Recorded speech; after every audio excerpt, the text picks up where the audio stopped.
the idea of nothingness. And nothingness is not, it's breaking things down to their elemental parts and realizing that there's a lot of air in between stuff. I mean, even in between us and in between the particles that make us up.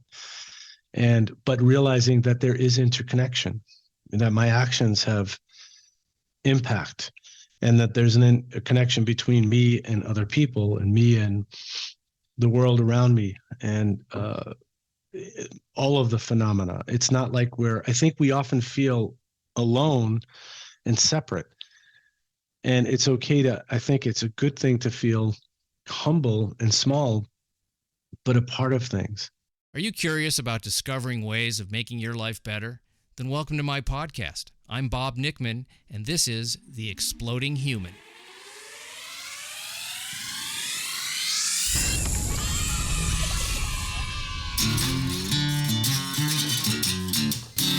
Listen in while I talk with all kinds of people in the fields of personal growth, health and healing, alternative therapies, psychology, spirituality, environment, and the future. I'm looking for those answers that make life better for everyone. You'll meet cutting-edge practitioners, doctors, artists, filmmakers, business people, and those who have overcome challenges, the brave, the curious, anyone who is out there helping us humans to explore, expand, and explode. Hey, welcome to The Exploding Human. My name is Bob Nickman. My guest today is Mike Fiorito, and we are going to be talking about Buddhism and bluegrass. And if you don't think there's a connection there, stay tuned. But first, I'd like to invite you to visit my website, theexplodinghuman.com. Over there, you can listen to episodes, read synopses, see photos of my guests, read a little bio on myself. There's also a YouTube channel where you can listen. That is The Exploding Human with Bob Nickman. As I said, my guest today is Mike Fiorito. Mike has written a new book called Mescalito Riding His White Horse, which was inspired by Mike's history as a musician and a connoisseur of bluegrass music, and his intersection with Peter Rowan, another fabulous musician and poet.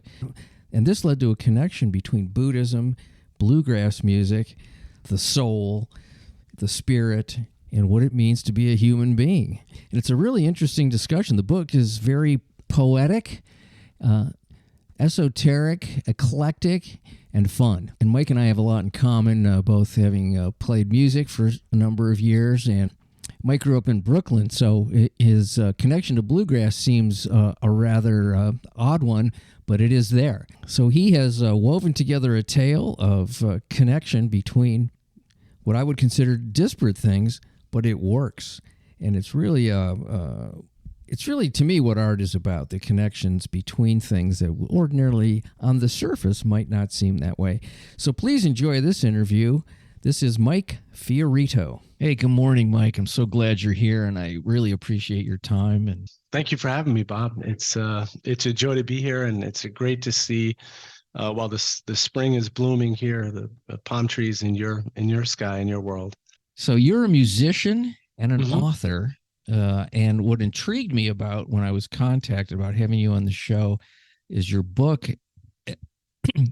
I love connections that I normally wouldn't think of. And the connection between bluegrass and Buddhism seems almost diametrically opposed in some ways, and yet you have created this thing, and this is what creativity is about. It's taking elements that you probably wouldn't even think and finding the interconnectedness. So let's talk about what happened and how you came about writing your book and the connection. I know you're a musician, so we will just start telling me about yourself. Sure. Well, like you, Bob, I do a lot of things, where you and I both have a lot of interests. Specifically with the connection to bluegrass, I mean, you could make some general statements that I think that all music is spiritual. All music connects you to aspects of your consciousness, to your experience. Music can make you cry. It could make you laugh. It can make you start a revolution. I mean, it has. Usually there's music associated with even political type of stuff. Specifically, bluegrass is it's a combination. Bill Monroe, who, as he says, I'd have made a fine bluesman if I hadn't invented bluegrass. Um, he took elements of ragtime, of country, of blues, Hawaiian music. There was a whole melting pot of music, gospel music, which is spiritual, whether or not you believe in the particulars. And he put that all together in in a way that was also very fun to dance to. It was party music too, but you took these 3-part harmonies, and what you would hear in gospel music, but you'd have it to this fast pace of music. I'd actually like to read a section to talk about that. Okay, great. But before I do, just to say that, so there is that element in bluegrass, and you could say it's in all music. It's in disco music. It's in any kind of music that connects to you. I think Peter Rowan took those ideas, and he's a kind of cultural ambassador. So he has done Hawaiian music. I believe he lived in Hawaii. He has lived in Texas, where he did Tex-Mex music. Still does these musics, by the way. He has an album of Buddhist infused music with Buddhist ideas, and even instruments that would come from the East. And so he knowingly, I think, has taken bluegrass and very consciously injected a kind of perennial philosophy. And that's what I saw when I did an interview with him. It was supposed to be just an interview for a short article. And Peter is a very erudite person. He's very artistic. He's a painter. He's a poet, if you read the words to his music, aside from being a musician. And he's also a kind of holder of the folklore. Bluegrass it's that kind of music that has a folkloric kind of origins, and the where it comes from, and the stories, and so on. And he knows very knowingly, is a kind of alchemist of all of that. And he has a good sense of humor about it too. He knows he can put you under a spell. And so he did that to me. I spoke to him. He just put me under a spell. And the book is highly unusual in that it starts with an interview, and then it goes into kind of vision dreams. I was having dreams after we'd spoken. We spoke again. I had dreams and started writing things down, and I approached him about the project. So that's kind of where it came from. But let me read something to you I think that will be kind of helpful. There's a gallop pace in bluegrass unlike any other form of American music. As Bill Monroe told Peter Rowan, to play bluegrass, you must follow the horse's hooves. Bluegrass incorporated elements of old-time blues, country, ragtime, and even Hawaiian music. As Peter Rowan said, Bill talked about his other music, that mellifluous Hawaiian sound, like speaking of a secret lover. But bluegrass was faster and harder. If you unspool the coils of bluegrass, you'll discover the roots of all American music. In fact, you can draw a line from Monroe to the Louvin brothers, to the Everly brothers, to the Beatles. The building blocks of bluegrass are cloaked in its speed and ferocity. Like Bill Monroe said, I'm now quoting myself, I would have made a fine bluesman if I hadn't invented bluegrass. So just to kind of give you a sense of that milieu, that this kind of magic that I was coming from in listening. Well, that's beautiful. Thank you.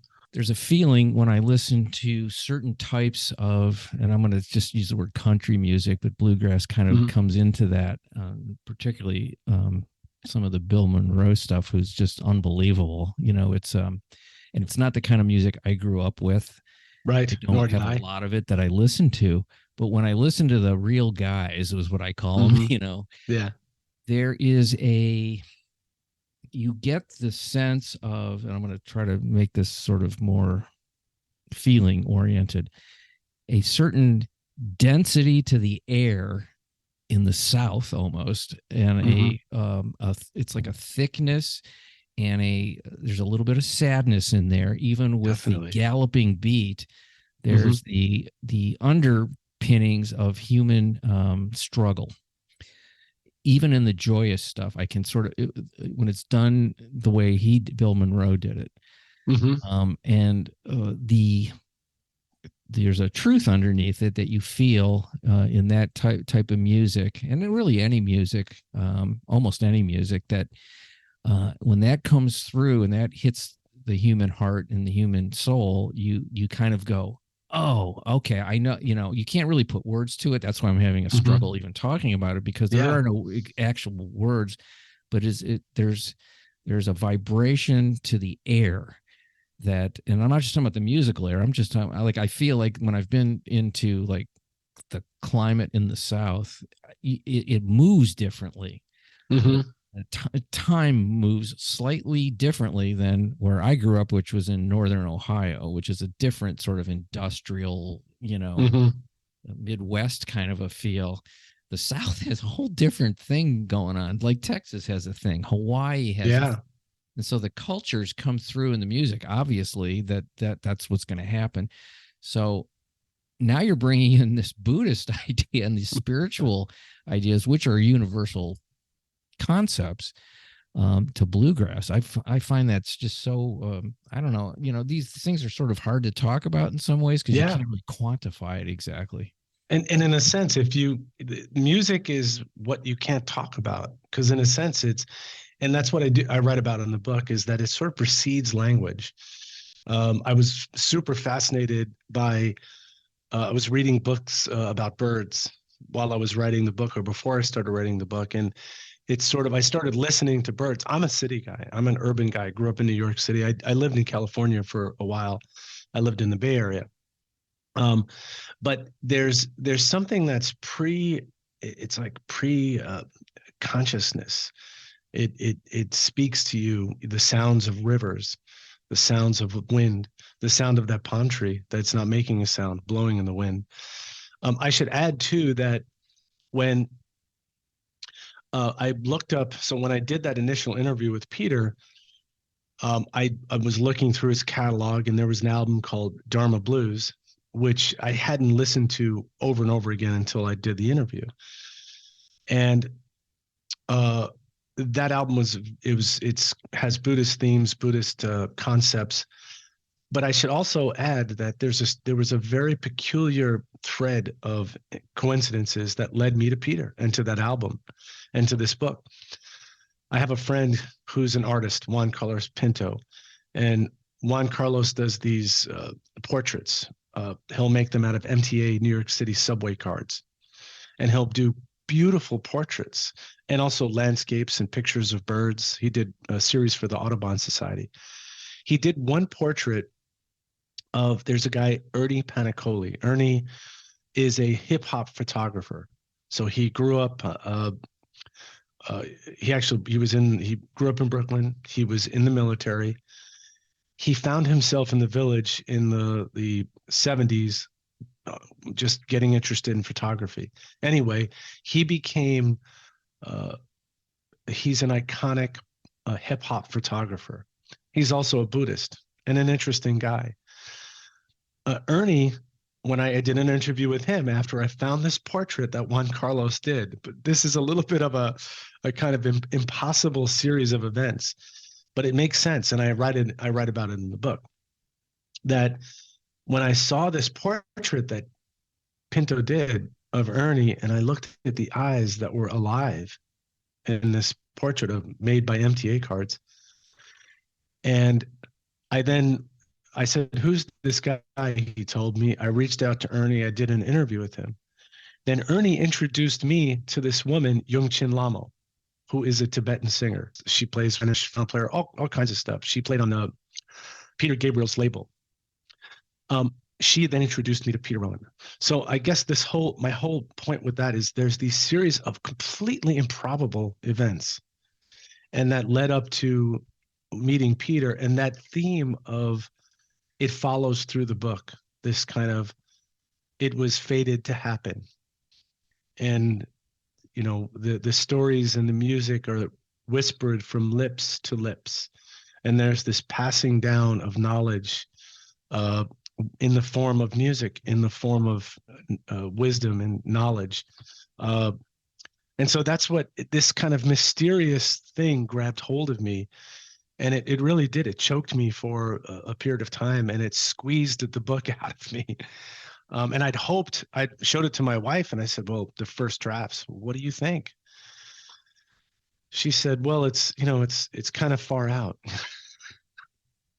That's a And compliment. yeah, but I wrestled with it. I just grabbed it and just, it was far out.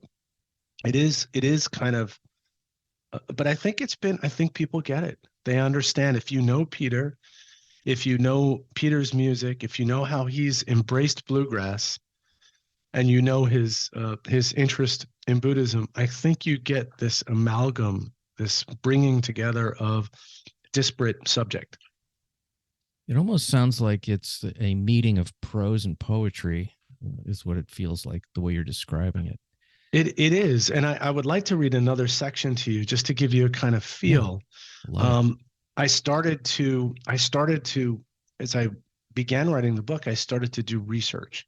So I had read different Hindu mythology stories like the Bhagavad Gita, mythology or religious texts, the Mahabharata, the Ramayana, and I was deep. I have now a whole couple of additional rows of books that I was steeped in that were kind of just helping me to trigger and think about these things and the connections.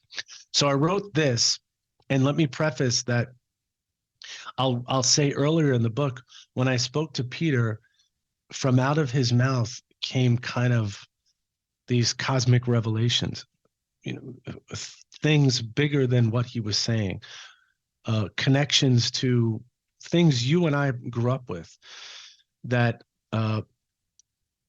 interests in Thoreau, interests in Kerouac, interests in literature and philosophy. And there was something in Peter's direct connections to these things that it made me feel closer to the source, if that all makes sense. If I could read this, Bob. great.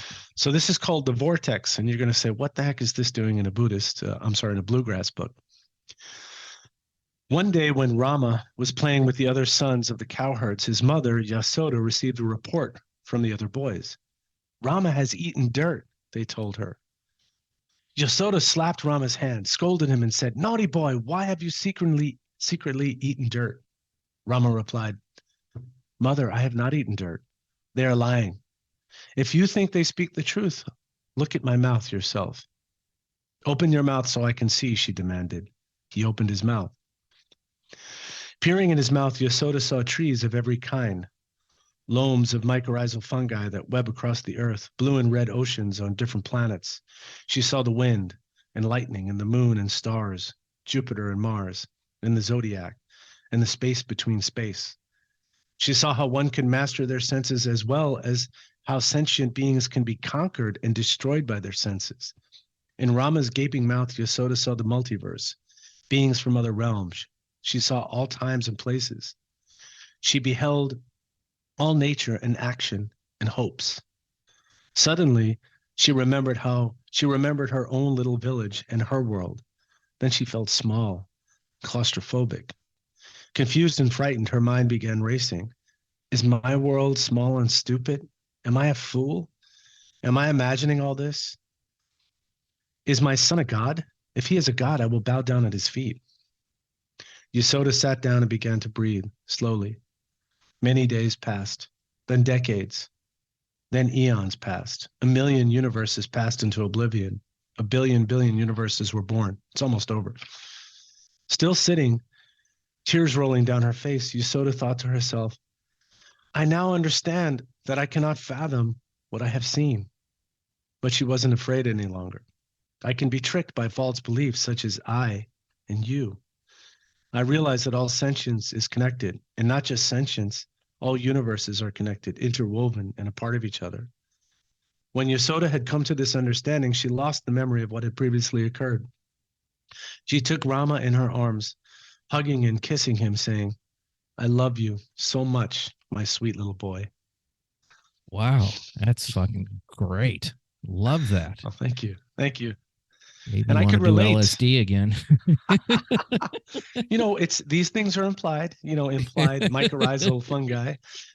There's a book I read, Entangled. I think it was called Entangled, by Merlin Sheldrake, which was very, very inspiring. And it's highly recommended. It's about, he has a PhD in the study of fungus, basically, and the properties that fungus has, which is fungus can break down things into their basic carbon elements. Fungus provides that loom on the forest floor. That's a kind of communication network that can bring benefit to leaves that can't get to the light of the sun. It has just enormous transformative capabilities. It also has the ability to transform human consciousness, the right kind of fungus, the Amanita muscara fungus kind. And you'll see that on the cover of the book. Mescalito Rising, His White Horse is the title, which I'm sure I have already said in the intro. Yeah, Mescalito Riding His White Horse, which is a lyric from a Peter Rowan song, which is the Free Mexican Air Force. I highly recommend you go listen to it, but it goes, the Free Mexican Air Force, Mescalito riding his white horse. And of course, Mescalito is a reference to Carlos Castaneda and, coming from that sort of tradition. But you'll see here, if you could see it, if it's clear, this is a bit of, I worked with the artist who had worked on other books with me, and it was really inspired by portraits of Krishna. Oh, okay. And how Krishna, when he's sort of leaning one way, his left foot over his right foot, playing the flute. So that's kind of where that idea came from. And then, of course, I talked to the artist, and she came up with the Bodhi trees in the background, the Amanita muscara, mushroom sitting there, and the scrub blue jays, which kind of alighted. And when I was talking to Peter in one of my interviews with him in California, just kind of, as we were talking about birds, it just landed right there and began. It was like it was speaking to us. That does happen. Yeah. It was just all the magic, Bob, that and just from what I've read of you, when you're open to these things, when your channels are open, you're listening. You can be receptive to what's being communicated, or you could not. It's up to the individual. I was just thinking about a book that I read a number of years ago. I think it might be out of print, but it was the autobiography written by the musician John Fahey. And the title of the book is How Bluegrass Ruined My Life. Yeah. Yes. I think it was Destroyed My Life. It was one of the two. Yeah. And he talks about Bill Monroe in there. A particular song was Blue Yodel number, I want to say 5, but I might be wrong. He had a lot of Blue Yodel numbers, but he talked about what I was talking about at the beginning there. That's where I got the idea of this sense of something else in the air going on that moved him to the point where he had to become a musician. And he taught, it time jumps a lot in the book. It's a tremendous book. I don't know if you can, it's probably one of the best musician books I've ever read, because he's very articulate, and it kind of time jumps a little bit. And the experiences that John Fahey had as he sought out lost musicians, which he did. He traveled to the South to find different people and record them.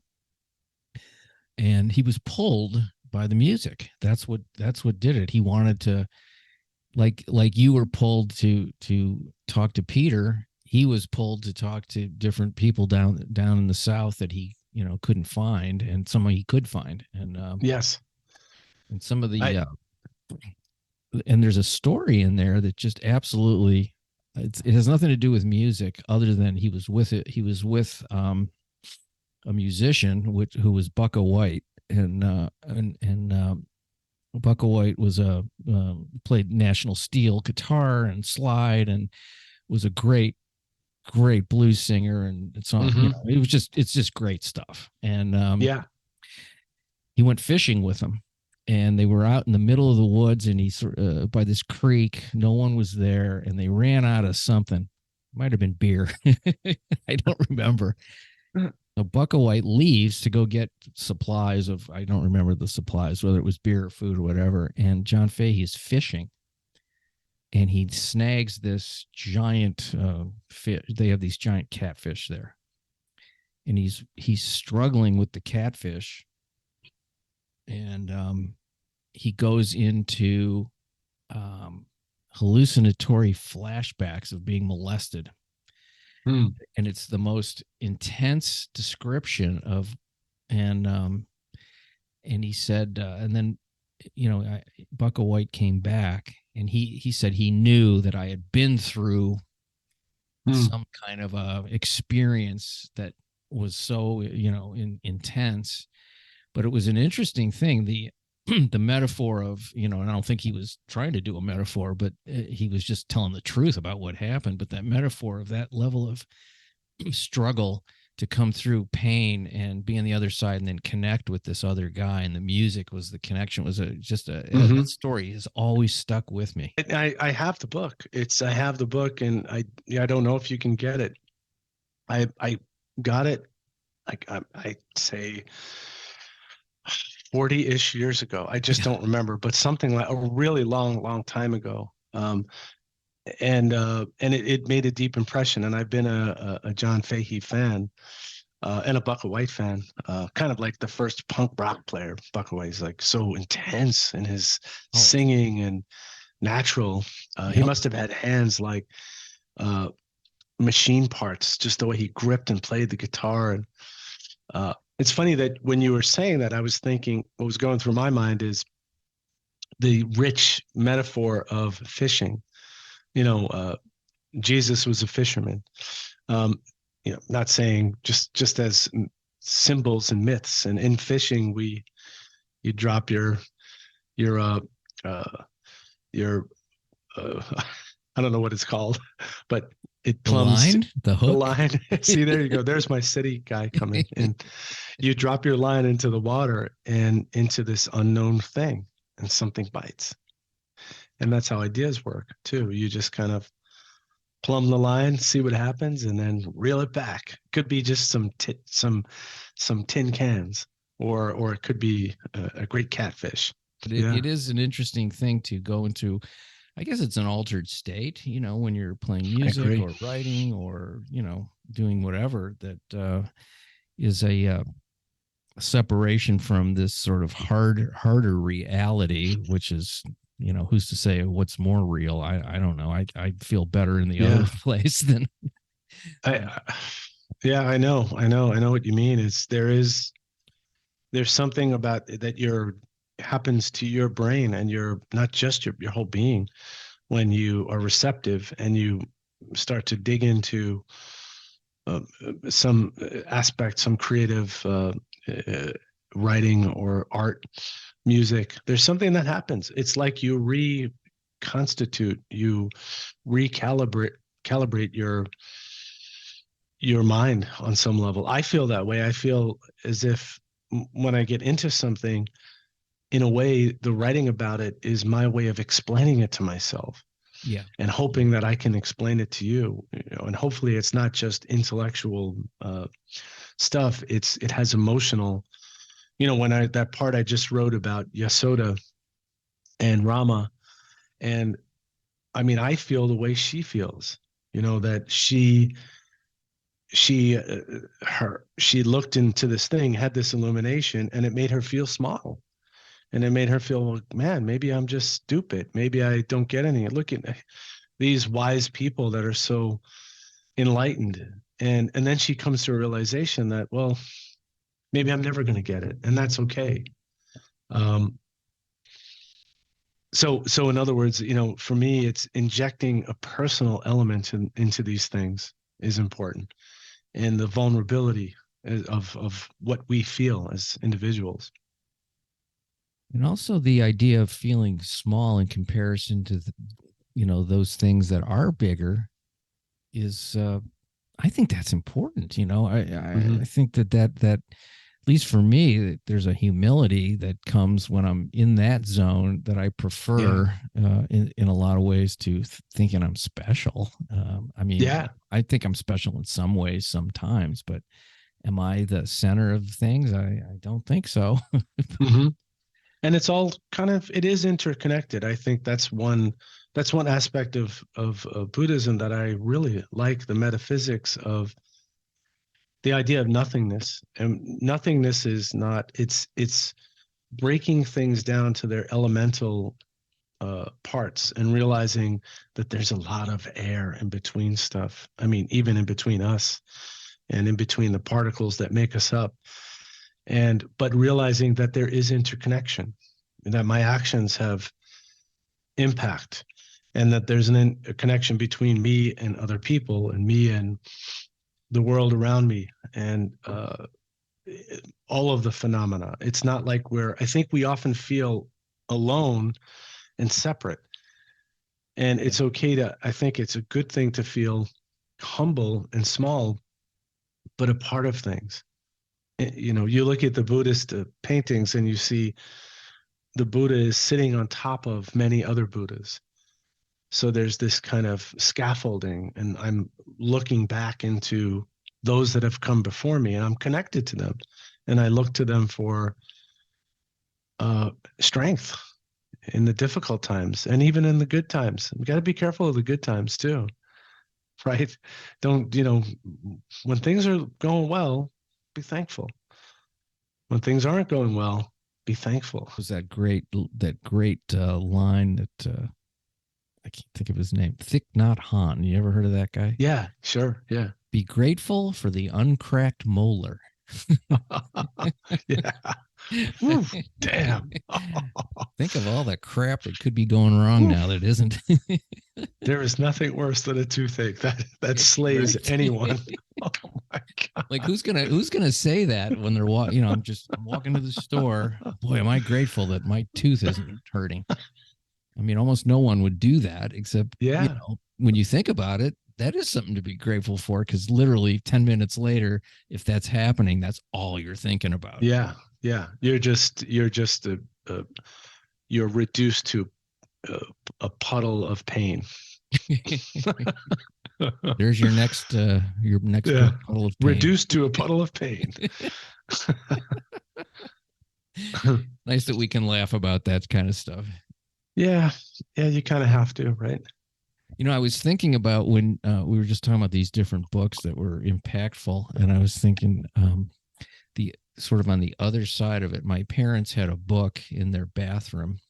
It was dirty jokes. It was called Jokes for the John.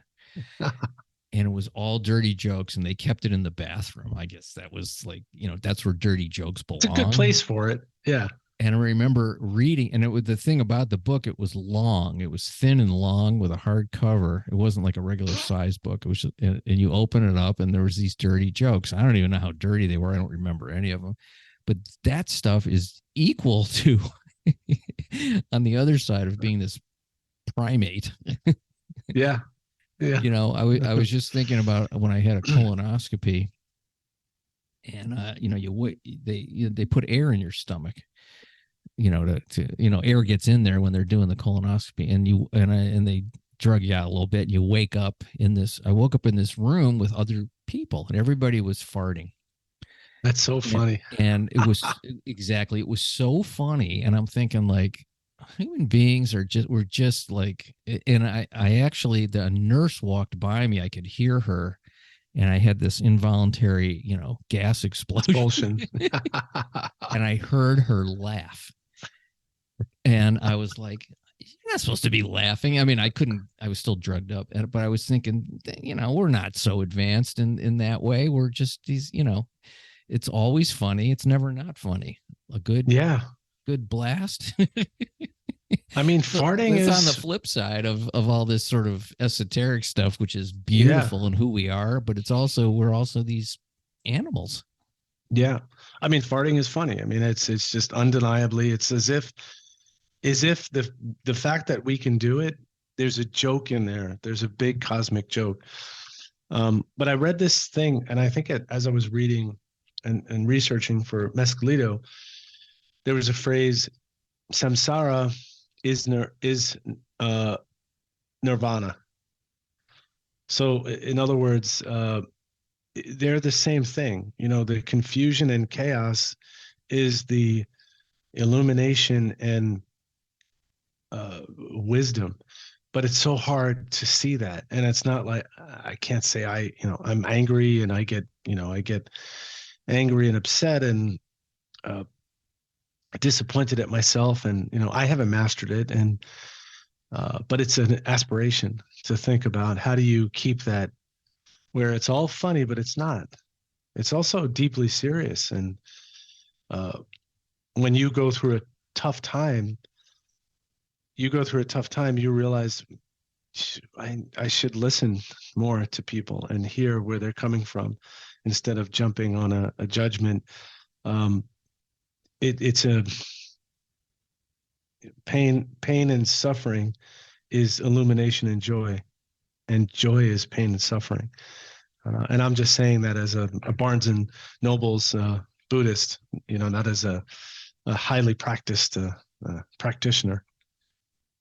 Well, all that stuff is, accessible to anyone. That's what you're saying to me is that you don't have to be, living in a monastery and meditating, 10 hours a day to have these kinds of feelings and realizations. Sure. That's not for everybody. True. And probably some of the most together people are the ones that least fiddle about these things. Yeah, I love that whole sort of dichotomy to being alive, this sort of basic lower instincts versus the higher instincts, or in conjunction with the higher instincts. It's like, if you the folks that maybe deny one or the other, I think suffer the most. I think, and that can be, if you're just sort of operating on the lowest instincts and lower plane, if you want to call it that. I mean, I guess that's somewhat of a judgment, but if you're operating that way, you're gonna struggle in a way that's pretty dark. And the other way, you're kind of being up in your head a little bit, and you're in denial of this other fact, and it can be that. So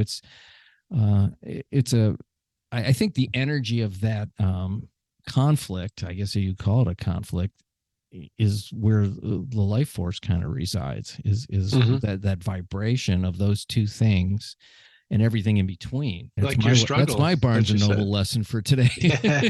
Yeah, like the struggle. I mean, all of this is real as much as we're bandying it about and having fun with it too, but it's all so real. And when something happens, a death or some trauma, shit is real. All of a sudden, it is super real. I don't know if I'd read it or I heard it, but if you can let me mention this for a minute. This guy was talking about a meditation so some people may try to meditate and just kind of cleanse your mind. So, there are different ways to go about meditating. And he said, one thing that I've tried to do is, when meditating, not to escape myself, but to go into myself, feel my circulation, feel all of my body, feel my fingertips, my toes, my breathing, and to sort of immerse myself in all of that. And because we forget that. We forget we're alive. We forget we're this precious gift of life. And when we're not suffering and in pain, it's pretty nice just to have homeostasis. Like you said, a toothache. But when you have homeostasis, that feels real good, sitting there on the couch watching a funny thing. And, it's like, man, I wish someone would just kill me right now. It's not going to get better. I have, it's funny. I was telling somebody the other day how much I love having a cup of coffee in the morning in quiet, or just sitting there talking to my wife. How I actually, when I go to sleep at night, I think about, I get to have coffee in the morning. that's, it's such a lack of heightened excitement, Right. but it's a solid contentment that is such a great feeling. I don't know, maybe it just makes me an old guy, but I just love that stuff. I think it's great. I think I'm with you. I know exactly what you mean. And I think most people do. Most people would. Yeah.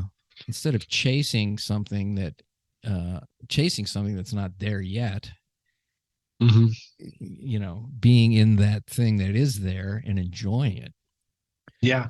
When you think about the things you chase, when you get them, they're not what you think they're going to be anyway. Sometimes they're even better. Sometimes they're not, but they're always different. Yep. And true. And then you go, well, okay, now what? Buddha means awake, and it's not like I'm preaching Buddhism.